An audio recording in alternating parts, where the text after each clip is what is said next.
From the vast expanse of the Pacific Ocean to the bustling quays of a busy port, the weather dictates the rhythm of a seafarer's life. But have you ever wondered where that weather actually comes from? The answer isn't just the sky. It lies within the distinct layers of our atmosphere.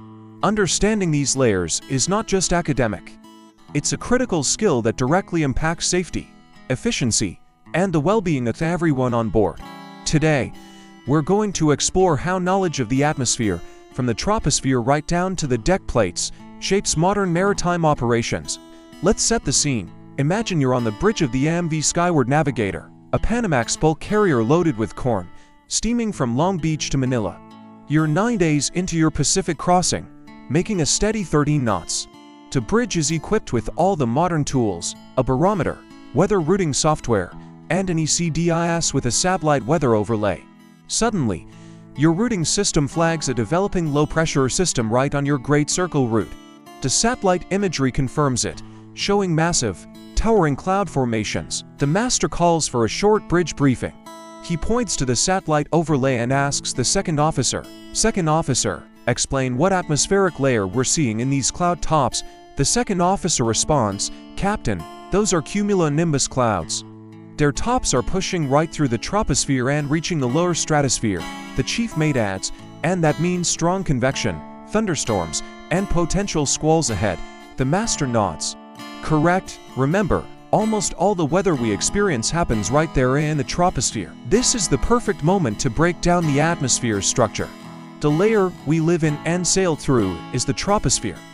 It extends from the sea surface up to about 12 kilometers and contains 75% of the atmosphere's mass. This is where all our weather, clouds, rain, wind, and storms is born. Above it lies the stratosphere, which contains the ozone layer. It's a very stable layer, and its base often acts like a lid, limiting how high storm clouds can grow. Higher still are the mesosphere and the thermosphere. While they have little effect on our daily weather, the thermosphere, also known as the ionosphere, can be disrupted by solar activity, which in turn affects our HF radio communications and even GPS signals. Back on the bridge of the Skyward Navigator, the operational implications are becoming clear. The intense heating of the lower troposphere is fueling convection, creating those powerful thunderstorms. The jet stream, a high-altitude river of wind flowing near the boundary of the troposphere and stratosphere, is steering this entire storm system. And any disturbances in the ionosphere could potentially degrade communication and navigation systems when they're needed most.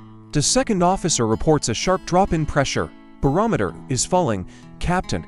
From 1010 down to 996 hectopascals, the chief mate, responsible for cargo and stability, correctly interprets this. That's the warm, moist air in the troposphere rising, feeding the low-pressure system. The master, now having all the necessary information, makes a command decision.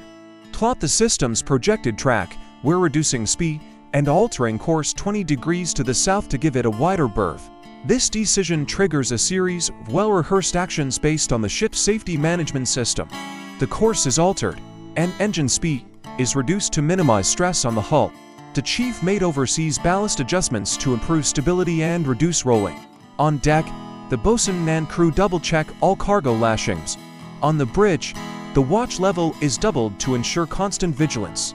These actions are a direct result of understanding the atmospheric science at play and translating it into practical seamanship. The result, the Skyward Navigator successfully navigates around the worst of the storm, experiencing only moderate seas. The rolling is manageable, the cargo remains secure, and most importantly, the crew stays safe. Now, let's shift our scenario. The Skyward Navigator has arrived safely in the port of Manila and is alongside, discharging its cargo of corn and preparing to load bagged rice. The morning is calm, but as the day heats up, the situation changes. The chief mate is on deck overseeing operations when the bosun points to the sky. "Chief, look at those clouds building up fast." The chief mate recognizes the signs immediately. That's classic tropospheric convection. "We've got a thunderstorm on the way." On the bridge, the second officer confirms it. "Radar shows a strong cell approaching our position." The master's voice comes over the radio, decisive and clear. "Stop all cargo operations, secure the cranes. Clear all personnel from the open deck In port, the dynamics are different, but the atmospheric principles are the same. Intense solar heating on the land and sea creates rising columns of warm, moist air in the troposphere. As this air rises, it cools, and the moisture condenses, forming powerful thunderstorm cells. These storms create dangerous downdrafts that hit the surface and spread out as destructive gust fronts, posing a significant hazard to port operations. Immediately, the crew springs into action. Cargo work is halted. Cranes are boomed down and secure. Mooring lines are doubled up to handle the expected high winds. The gangway is secure, and the chief mate holds a quick toolbox meeting on deck to ensure everyone is aware of the hazards and the plan. Thanks to this swift response, which is mandated by procedures under the ISM Code and best practices for occupational safety, there are no injuries or equipment damage. Once the storm passes, operations can safely resume. These two scenarios, one at sea, one in port, highlight the critical responsibilities of the crew. The master holds ultimate command. The chief mate manages cargo and stability. The second officer is the designated weather expert, and the bosun ensures safety on deck.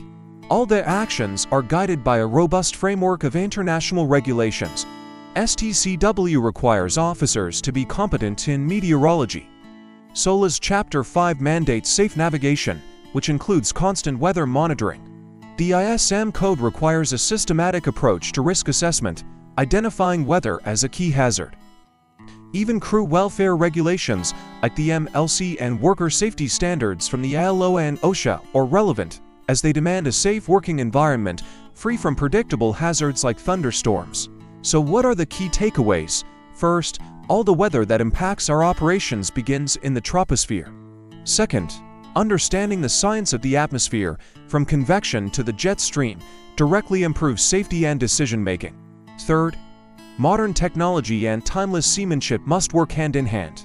Finally, and most importantly, taking early and decisive action based on this knowledge is what prevents incidents and saves lives.